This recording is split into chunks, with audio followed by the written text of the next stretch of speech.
Aunty, এটা আপনি কি বলছেন? আশাকে আমি বিয়ে করবো কেন? আজব তো। শহরে কি মেয়ের অভাব পড়ছে যে ডিভোর্সি মেয়েকে আমার মতো জাফর চৌধুরী বিয়ে করবে? তারপরেও যদি অবিবাহিত থাকতো তাহলে তার কোনো কথা ছিল না, চিন্তা করে দেখতাম। জাফর, তুমি এসব কি বলছো? কি বলছো জাফর?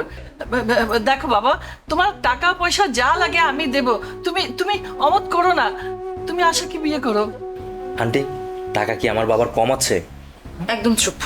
মা, ওয়েট। এতদিন তুমি যা যা করেছো এগুলো কি মানে নাটক সিনেমা ছিল? আমি মানে কি বিয়ে করেছি এটা জানার পরও তুমি আমার পেছনে পাগলের মতো ঘুরতা, কন্টিনিউসলি আমাকে ফোন দিতে। এখন যখন মায়ের বুদ্ধিতে আমি আমার ওই সংসার ছেড়ে এখানে চলে আসছি, অ্যান্ড মা তোমাকে এখন বলতেছে আমাকে বিয়ে করার কথা, এখন তুমি এসে এগুলো নাটক সিনেমা করতেছো, এগুলো কেন করতেছো? শোনো আশা, তোমাকে আসলে বিয়ে করে সংসার করা সম্ভব না। তুমি হচ্ছে বন্ধু বা প্রেমিকা, গার্লফ্রেন্ড হিসাবে বেস্ট। তোমার সাথে মিশতে গিয়ে অলরেডি আমি সমাজের কাছে অপমানিত হচ্ছি। তাছাড়া সবাই আমার দিকে কেমন কেমন করে তাকায়। তোমাকে বিয়ে করার পরে সবাই আমাকে টিপুসি জামাই বলবে। আমাদের দেশের মানুষ এত খারাপ, তাদের মুখে যদি আমি হাজার হাজার টাকা মেলে দিই তারপরে ওদের মুখ ডাকা যাবে না। আপনি তো জানেন আমার বাবা একটু রাগী। বাবা জানে আশার সাথে আমি ঘোরাফেরা করতেছি। এখন যদি আমি আশাকে বিয়ে করি, নির্ঘাত বাবা আমাকে একদম ত্যায্য করে দিবে। তারপর আরো একটা কথা, প্রত্যেকটা পুরুষের একটা স্বপ্ন থাকে, একটা আনমেরিড মেয়ে বিয়ে করা, একটা ভার্জিন মেয়েকে বিয়ে করা। একদম চুপ। আর একটা উল্টোপাল্টা কথা বলবে না। অনেকক্ষণ ধরে তোমার সব উল্টোপাল্টা কথা আমি সহ্য করতেছি। এই মুহূর্তে আমার বাসা থেকে বেরিয়ে যাও, নাহলে কিন্তু আমি কি করবো আমি নিজেও জানি না। লিসেন, একদম চুপ, কথা সামলাই বলো। আমি মানিক না, আমি জাফর চৌধুরী। কি তুমি টাকার অহংকার আমার সাথে দেখাচ্ছ? আমার সাথে টাকার অহংকার দেখাবে না। আমি যদি তুড়ি মারি না, টাকা উড়ে উড়ে আসবে, ঠিক আছে? বাবা জাফর, এই আমার একটা কথা শুনে যা। এই যে একদম চুপ।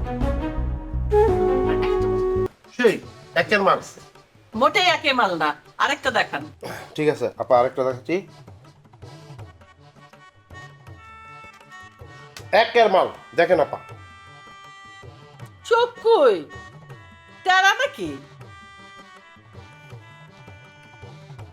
শুনেন আপা, আপনার মনে হয় বাংলাদেশের কোনো পোলা পছন্দ হইব না। যেটা দেখা যাচ্ছে প্রতিষ্ঠিত ব্যবসা কারোই পছন্দ না। মনে হয় দুবাইয়ের কোনো শেখটা আনতে হইব।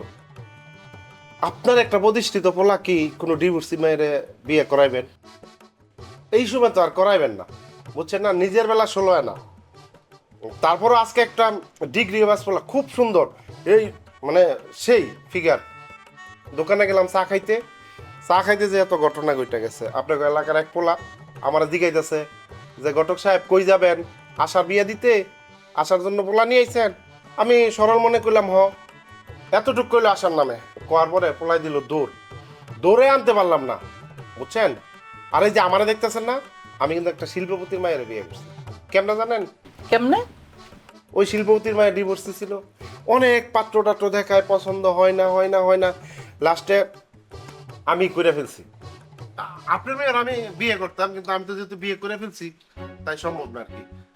এই ঘটক, তুমি কি বিয়ে করাতে এসো নাকি তুমি করাতে যাও?